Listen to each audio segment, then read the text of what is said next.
ಜಾಗತೀಕರಣ, ಖಾಸಗೀಕರಣದ ಯುಗದಲ್ಲಿ ಸಂಘಟಿತ ಹಾಗೂ ಅಸಂಘಟಿತ ಕಾರ್ಮಿಕರ ಹಿತ ಕಾಪಾಡುವ ಉದ್ದೇಶದಿಂದ ಭಾರತೀಯ ಜನತಾ ಮಜ್ದೂರ್ ಸೆಲ್ ಜನ್ಮ ತಾಳಲಿದೆ. ಮುಂದಿನ ತಿಂಗಳು ಅಕ್ಟೋಬರ್ 5ರಂದು ಕೋಲಾರ ಜಿಲ್ಲೆಯ ಮಾಲೂರಿನಲ್ಲಿ ಉದ್ಘಾಟನಾ ಸಮಾರಂಭ ನಡೆಯಲಿದೆ ಎಂದು ಸಂಘಟನೆಯ ಅಧ್ಯಕ್ಷರಾದ ಆರ್ ಚಂದ್ರು ತಿಳಿಸಿದ್ದಾರೆ. ಕರ್ನಾಟಕದಾದ್ಯಂತ ಪ್ರಾರಂಭ ಮಾಡೋದಕ್ಕೆ ನಾವು ಈ ಒಂದು ಮೊಟ್ಟಮೊದಲ ಸುದ್ದಿಗೋಷ್ಠಿ ಆರಂಭಿಸ್ತಾ ಇದ್ದೀವಿ. ಮುಂದಿನ ದಿನಗಳಲ್ಲಿ ಸಂಘಟಿತ ಮತ್ತು ಅಸಂಘಟಿತ ಕಾರ್ಮಿಕ ವರ್ಗಗಳಿಗೆ ಏನೇನು ಶೋಷಣೆಗಳಿಗೆ, ಏನೇನು ದಿವಾಳಿತನಕ್ಕೆ, ಅವರು ಏನೇನು ಅನ್ಯಾಯಕ್ಕೆ ಮತ್ತು ತುಳಿತಕ್ಕೆ ಒಳಗಾಗ್ತಾ ಇದ್ದಾರೆ ಅವರೆಲ್ಲರ ಪರವಾಗಿ, ಕಾರ್ಮಿಕ ವರ್ಗದ ಪರವಾಗಿ ಹಾಗೂ ಎಲ್ಲ ಒಂದು ರೈತರ ವರ್ಗ ಪರವಾಗಿ ನಮ್ಮ ಭಾರತೀಯ ಜನತಾ ಮಜ್ದೂರ್ ಸೆಲ್ ಪ್ರಯುಕ್ತ ಒಂದು ಉತ್ತಮ ಹೋರಾಟ ಮಾಡಿ ನಮ್ಮ ಸಾರ್ವಜನಿಕರ ಹಿತಾಸಕ್ತಿನ ರಕ್ಷಣೆ ಮಾಡಿ ಅವ್ರಿಗೊಂದು ಒಳ್ಳೆಯ ಭವಿಷ್ಯವನ್ನು ರೂಪಿಸ್ಕೊಳ್ಳೋದಕ್ಕೆ ನಮ್ಮ ಎಲ್ಲ ಇಡೀ ರಾಷ್ಟ್ರೀಯ ನಾಯಕರ ಸಹಕಾರದೊಂದಿಗೆ ಮತ್ತು ನಮ್ಮ ಬಿಜೆಪಿ ಎಲ್ಲ ಗಣ್ಯ ವ್ಯಕ್ತಿಗಳ ಸಹಕಾರದೊಂದಿಗೆ ಮುಂದಿನ ಹೋರಾಟ ಅತಿ ಅನ್ಯೂನ್ಯವಾಗಿ ಅಚ್ಚುಕಟ್ಟಾಗಿ ನೆರವೇರಿಸಬೇಕಂತ ನಾವೆಲ್ಲ ಒಂದು ಪಣ ತೊಟ್ಟಿದ್ದೀವಿ. ಅದೇ ರೀತಿ ಬರುವ ಅಕ್ಟೋಬರ್ ತಿಂಗಳು 5ನೇ ತಾರೀಕು ನಮ್ಮ ರಾಷ್ಟ್ರೀಯ ನಾಯಕರೆಲ್ಲ ನಾವು ಅಪಾಯಿಂಟ್ಮೆಂಟ್ ತಗೊಂಡಿದ್ದೀವಿ.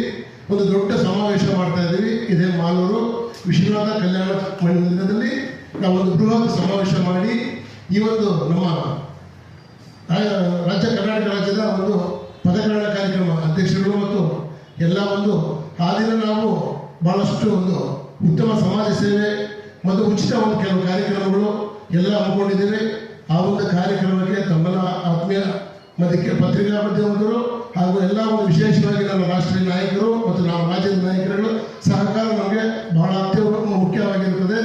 ಈ ಒಂದು ನಮ್ಮ ಭಾರತೀಯ ಜನತಾ ಮಜ್ದೂರ್ ಸೆಲ್ ಪ್ರಯುಕ್ತ ನಾನು ಮುಂದಿನ ಒಂದು ಒಳ್ಳೆಯ ಉತ್ತಮವಾದ ಕೆಲಸಗಳನ್ನು ನೆರವೇರಿಸಿಕೊಂಡು ತಮ್ಮೆಲ್ಲರಿಗೂ ಒಂದು ನಮ್ಮ ಕರ್ನಾಟಕದಲ್ಲಿ ಒಂದು ಒಳ್ಳೆ ಸಂದೇಶ ಕೊಡೋದಕ್ಕೆ ನಾನು ಈ ಮೂಲಕ ತಮ್ಮಲ್ಲಿ ಮನವಿ ಮಾಡಿಕೊಳ್ತಾ ವಿಶೇಷವಾಗಿ ಇದನ್ನ ತಮ್ಮಲ್ಲಿ ನಾನು ಆಜ್ಞೆಯಾಗಿ ವಚನ ತಪ್ಪದೆ ಅವರನ್ನು ನೆರವೇರಿಸ್ಕೊಡ್ತಾ ತಮ್ಮೆಲ್ಲರಿಗೂ ಒಂದಿಸ್ತಾ ಮುಂದಿನ ಕಾರ್ಯಕ್ರಮವನ್ನು ಅನುಕೂಲ ನೆರವೇರಿಸ್ಕೊಡ್ತಾರೆ. Thank you. ಜೈ ಹಿಂದ್, ಜೈ ಕರ್ನಾಟಕ ಮಾತೆ.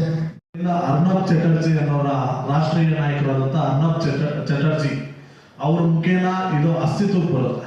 2024ರಲ್ಲಿ ಅಕ್ಟೋಬರ್ 5ನೇ ತಾರೀಕು ನಮ್ಮ ಕರ್ನಾಟಕ ರಾಜ್ಯ ಘಟಕದ ರಾಜ್ಯಾಧ್ಯಕ್ಷರ ಪದಗ್ರಹಣ ಕಾರ್ಯಕ್ರಮದ ಮುಖೇನ ಕರ್ನಾಟಕ ರಾಜ್ಯದಲ್ಲಿ ತುಳಿತಕ್ಕೆ ಮತ್ತು ಅನ್ಯಾಯಕ್ಕೆ, ದೌರ್ಜನ್ಯಕ್ಕೆ ಒಳಗಾಗಿರುವಂತಹ ಸಂಘಟಿತ ಮತ್ತು ಅಸಂಘಟಿತ ಕಾರ್ಮಿಕರ ಪರವಾಗಿ ಎಲ್ಲಾ ರೀತಿಯಾದಂತಹ ನ್ಯಾಯ ಒದಗಿಸುವ ನಿಟ್ಟಿನಲ್ಲಿ ಹೋರಾಟಗಳನ್ನ ಕಾನೂನುಬದ್ಧವಾಗಿ ರೂಪುರೇಷಣೆಯನ್ನ ಮಾಡಿಕೊಳ್ತಾ ಕಾನೂನುಬದ್ಧವಾಗಿ ನಡೆಸೋದಕ್ಕೆ ಈ ಒಂದು ಸಂಸ್ಥೆನ ನಮ್ಮ ಯಶ್ ಪವಾರ್ಜಿ ಅವರ ನೇತೃತ್ವದಲ್ಲಿ ದಕ್ಷಿಣ ಭಾರತದ ಉಸ್ತುವಾರಿಗಳು ಅವರೇ ಆಗಿರ್ತಾರೆ. ಅವರ ನೇತೃತ್ವದಲ್ಲಿ ಪ್ರತ್ಯೇಕವಾಗಿ ಅವರು ಕರ್ನಾಟಕದ ನಿವಾಸಿ ಆಗಿರೋದ್ರಿಂದ ಕರ್ನಾಟಕವನ್ನ ಪ್ರತ್ಯೇಕವಾಗಿ ಬಿಂಬಿಸಬೇಕು ರಾಷ್ಟ್ರ ಮಟ್ಟದಲ್ಲಿ ಅನ್ನೋ ರೀತಿಯಲ್ಲಿ ಅಸಂಘಟಿತ ಮತ್ತು ಸಂಘಟಿತ ಕಾರ್ಮಿಕರ ಪರವಾಗಿ ಈ ಒಂದು ಮಜ್ದೂರ್ ಸೆಲ್ನ ಕರ್ನಾಟಕ ರಾಜ್ಯಕ್ಕೆ ತಂದಿರ್ತಾರೆ.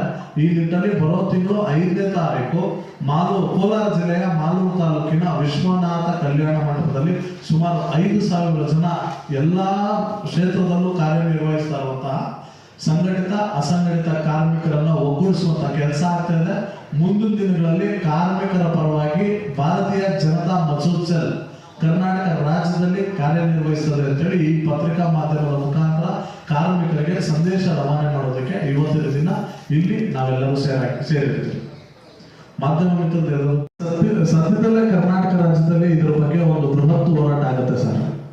ನಮ್ಮ ಮಜ್ದೂರ್ ಸೆಲ್ ಮುಖಾಂತರ ಬೃಹತ್ ಹೋರಾಟ ಆಗುತ್ತೆ. ಈಗಾಗಲೇ ನಮ್ಮ ರಾಷ್ಟ್ರ ನಾಯಕರು ಇದರ ವಿರುದ್ಧವಾಗೂ ಮಾತಾಡಿದ್ದಾರೆ, ಇದರ ಪರವಾಗೂ ಮಾತಾಡ್ತಾ ಬಂದಿದ್ದಾರೆ. ಎಲ್ಲಾ ಖಾಸಗೀಕರಣ ಆಗ್ತಾ ಬಂದ್ರೆ ಸರ್ಕಾರ ಏನ್ ಮಾಡ್ತದೆ? ಸರ್ಕಾರ ಅದನ್ನು ಖಾಸಗೀಕರಣ ಮಾಡೋಣ ಬಿಡಿ ಸರ್, ಅನ್ನೋ ಒಂದು ಉದ್ದೇಶ ಅವರು. ಯಾವುದೋ ಖಾಸಗೀಕರಣಕ್ಕೂ ನಮ್ಮ ಬೆಂಬಲ ಇರೋದಿಲ್ಲ, ಅದರ ವಿರುದ್ಧನೇ ಇರ್ತೀವಿ ಸರ್ ನಾವು. ಪತ್ರಿಕಾಗೋಷ್ಠಿಯಲ್ಲಿ ಯಶ್ ಪವಾರ್, ಸಂಘಟನೆಯ ಅಧ್ಯಕ್ಷರಾದ ಆರ್ ಚಂದ್ರು, ಉಪಾಧ್ಯಕ್ಷರಾದ ಅಂಬರೀಶ್, ಕಾರ್ಯದರ್ಶಿಗಳಾದ ಅರುಣ್ಕುಮಾರ್, ಡಾಕ್ಟರ್ ಅರುಣ್, ರತ್ನಮ್ಮ, ಗಜೇಂದ್ರ ಮುಂತಾದವರು ಉಪಸ್ಥಿತರಿದ್ದರು.